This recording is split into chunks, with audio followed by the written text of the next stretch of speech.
ಎಲ್ಲ ನಮಸ್ಕಾರ. ನಾನು ಭವಿಕ. ನಮ್ಮಮ್ಮ ನಮಗೋಸ್ಕರ ವೆಜಿಟೇಬಲ್ಸ್ ಪಲ್ಲವು ಮಾಡಿದ್ದಾರೆ. ಅದನ್ನ ಹೇಗೆ ಮಾಡೋದು ಅಂತ ನೋಡೋಣ.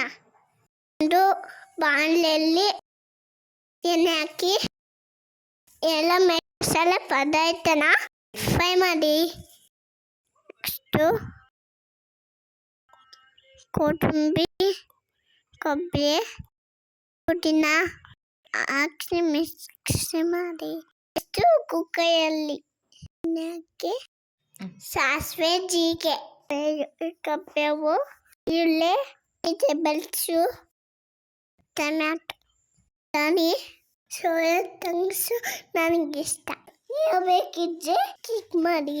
ರುಬ್ಬಿಯ ಮಸಾಲೆ ಮತ್ತೆ ನೆನೆಸಿದ್ದೆಯೋ ಹಾಗೇನ ಪ್ಲೀಸ್ ಚಾನಲ್ನ ಸಬ್ಸ್ಕ್ರೈಬ್ ಮಾಡಿ.